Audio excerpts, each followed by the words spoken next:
Important है, महत्वपूर्ण क्यों है? प्राण एवं दैहिक स्वतंत्रता का अधिकार, आर्टिकल 21 के माध्यम से जो अधिकार, मौलिक अधिकार प्रदान किया गया है वह महत्वपूर्ण क्यों है? तो अक्सर हम देखते हैं कि जैसे सड़क पर चल रहे हैं, कोई गरीब आदमी है, कोई रिक्शा वाला है या ऑटो वाला है या बाइक पे है सवार, कोई कार वाला उसको टक्कर मार के और उल्टा उसको 10 बात सुना के चला जाता है, या कोई सब्जी वाला है, कोई और काम करने वाला मजदूर है, उसको 10 बात सुना देता है, उसको बेइज्जती कर देता है, उसको 2 थप्पड़ मार देता है, फिर भी वो कुछ नहीं बोलता है। पता है क्यों? क्योंकि उसको पता नहीं है कि उसके पास जो है एक अधिकार मिला हुआ है, right to life and personal liberties. यह अधिकार उसके पास मिला हुआ है, प्राण एवं दैहिक स्वतंत्रता का अधिकार, प्राण एवं दैहिक स्वतंत्रता का अधिकार, स्वतंत्रता का अधिकार, हर व्यक्ति को इसको जानना चाहिए। प्राण एवं दैहिक स्वतंत्रता का अधिकार के बारे में हर व्यक्ति को जानना चाहिए। ये पहले जो था एवं गोपालन केस में कहा गया था कि प्राण एवं दैहिक स्वतंत्रता का हनन तभी होता है, तभी माना जाएगा जब उसके प्राण पर कोई आघात किया गया है। लेकिन 1978 में एक केस आया था, Maneka Gandhi versus union of India. ये केस के बाद जब माननीय सर्वोच्च न्यायालय ने एक फैसला सुनाया तो उसमें जो है right to life and personal liberties को पूरा विस्तृत रूप से व्याख्या किया है। बहुत ज्यादा मतलब इतना विस्तृत रूप से कर दिया गया कि आपको इस राइट को जानने के लिए उत्सुक होना चाहिए, इस राइट को जानना अति आवश्यक हो गया है। अब देखिए, right to protection of life, इसके अनुसार जो कहा गया है प्रोटेक्शन ऑफ लाइफ,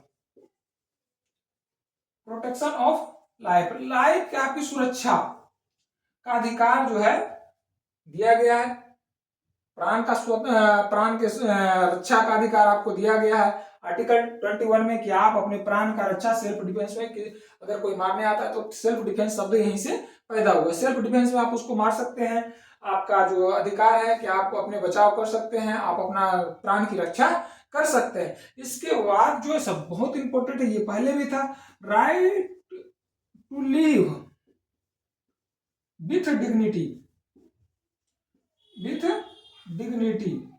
अब जो है डिग्निटी के साथ जीवन जीने का अधिकार, डिग्निटी के साथ जीवन जीने का अधिकार आर्टिकल 21 देता है। जीवन जी रहे हैं लेकिन विदाउट डिग्निटी जी रहे हैं, विदाउट जो है सम्मान जी रहे हैं, तो आपके अधिकार का हनन हो रहा है, आर्टिकल 21 का हनन हो रहा है। आप इस आर्टिकल 21 के हनन पर आप सीधे अपना कोर्ट केस जो है सर्वोच्च न्यायालय में बिल के द्वारा, जब आपके पास पैसा नहीं है, हनन किसका होगा? किसी भी व्यक्ति का फंडामेंटल अगर हनन होता है राइट का, तो सबसे ज्यादा किसका होता है? तो गरीब आदमी का होता है। अब गरीब आदमी केस कर नहीं सकता है, सीधे सर्वोच्च न्यायालय में जा नहीं सकता है, तो उसके लिए एक व्यवस्था किया गया था पिल। जब वो आर्टिकल 32 पढ़ाएंगे तो उसमें बताएंगे कि पिल के द्वारा जो है आप जो है वहां याचिका दायर कर सकते हैं। ठीक है, right to live, right to live with dignity, right to live with dignity, सम्मान पूर्वक जीवन जीने का अधिकार। अगर आप किसी के पास काम कर रहे हैं और आपको वह सम्मान नहीं दे रहा है, तब भी जो है आप उसके खिलाफ कंप्लेन कर सकते हैं, क्योंकि आपको जो है सम्मान पूर्वक जीवन जीने का अधिकार आपका संविधान मौलिक अधिकार के द्वारा देता है। Right to live with dignity, आप किसी भी हाल में आपके डिग्निटी के साथ कोई भी खिलवाड़ नहीं कर सकता है। तीसरा है साफ एवं स्वच्छ, साफ एवं स्वच्छ वातावरण में रहने का अधिकार, रहने का अधिकार। अगर ज्यादा पोल्यूशन है तो उसके खिलाफ भी आप कंप्लेन कर सकते हैं, याचिका दायर कर सकते हैं कि आपको जो है संविधान अधिकार देता है मौलिक अधिकार के द्वारा, आर्टिकल 21 के द्वारा, कि आपको साफ एनवायरनमेंट में जो है रहने का अधिकार देता है। स्वच्छ बात जो है स्वास्थ्य के लिए, अच्छा स्वास्थ्य हेल्थ के लिए आपको अधिकार देता है एक जो बेसिक सुविधाएं होती है उसको पाने का अधिकार कौन देता है? आर्टिकल 21 के माध्यम से दिया जाता है। ये सबसे इंपॉर्टेंट इसलिए होता है कि इसमें बहुत सारे हमारा जो लाइफ है, पर्सनल लाइफ है, जो दिनचर्या है, ये इस पर निर्भर करता है आर्टिकल 21 पे। और पता नहीं दिन में कितने लोगों का आर्टिकल 21 का हनन होता है, ठीक है, लेकिन कोई कंप्लेंट नहीं आता है। बहुत सारे बड़े बड़े केस में, जैसे दिल्ली में था पॉल्यूशन वाला जो एमसी में था का केस था, उसमें सारे जो है फैक्ट्रियों को दिल्ली से बाहर निकाल दिया गया। Life to live with dignity, Maneka Gandhi के केस में इसको व्याख्या किया गया था। पर्सनल फ्रीडम, आपका पर्सनल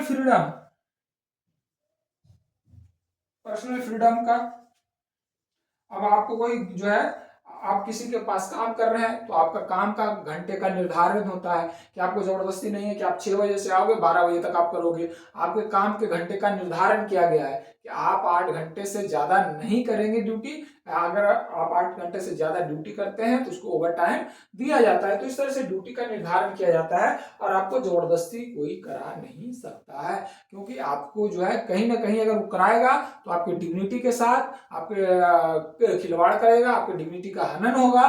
तो जब डिग्निटी का हनन होगा तो आपको right to life and personal liberties का हनन होगा, अर्थात आर्टिकल 21 का हनन होगा। पर्सनल अब जैसे अब उसके बाद है पर्सनल फ्रीडम। आप अपने जो है जीवन का फैसला खुद लेने का अधिकार है आपको।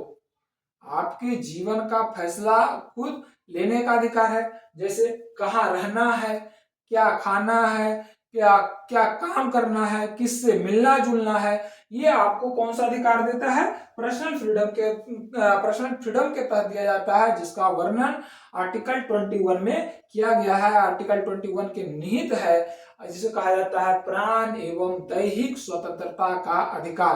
प्राण एवं दैहिक स्वतंत्रता का अधिकार। मनमानी कार्रवाई से सुरक्षा का अधिकार, इसी में मनमानी कार्रवाई से सुरक्षा का अधिकार। मनमानी कार्रवाई, अगर कोई व्यक्ति है, कोई आपका जो अधिकारी है, खास करके ये नौकरी पीरियड में होता है या जब आप कहीं जॉब कर रहे हैं तो उच्च अधिकारी के द्वारा किया जाता है कि वो अपने तरीके से मनमानी तरीके से जो है कार्रवाई कर देता है। आपका जैसे आपका झगड़ा हुआ या किसी डिस्प्यूट हुआ तो बिना एक पक्ष का बात सुने हुए, बिना आपकी बात को सुने हुए वो कार्रवाई कर देता है। तो उस कार्रवाई को मनमानी कार्रवाई कहा जाता है। और इस मनमानी कार्रवाई का जो से सुरक्षा का अधिकार जो दिया गया है आर्टिकल 21 के माध्यम से दिया गया है, जिसे कहा जाता है right to life and personal liberty. अब ये देखिए, इसके तहत और भी जैसे ये जो मनमानी कार्रवाई है तो एक प्रक्रिया होता है, एक प्रोसीजर होता है। तो वो जो किसी व्यक्ति को सरकार द्वारा बिना वजह से, कहा जाता है किसी व्यक्ति को सरकार या राज्य के द्वारा, राज्य का मतलब ये नहीं कि बिहार पटना, ये नहीं है, राज्य की परिभाषा आर्टिकल 12 में दिया जा चुका है, बता दिया हूं कि राज्य के द्वारा या सरकार के द्वारा किसी व्यक्ति को बिना वजह से परेशान नहीं किया जाएगा। बिना वजह का परेशान नहीं किया जा सकता है। अगर कोई बात है, कोई अगर डिस्प्यूट पैदा हुआ है तो प्रोसीजर एस्टेब्लिश्ड बाय लॉ, जो प्रक्रिया है, जो संविधान के द्वारा या कानून के द्वारा जो प्रक्रिया एस्टेब्लिश्ड किया गया है उसके अनुरूप या उसका पालन करना जरूरी है। प्रोसीजर एस्टेब्लिश्ड बाय लॉ का पालन करेगा। अगर और उसके बाद जो है आर्टिकल 20 में और भी अधिकार दिया गया है, राइट टू प्राइवेसी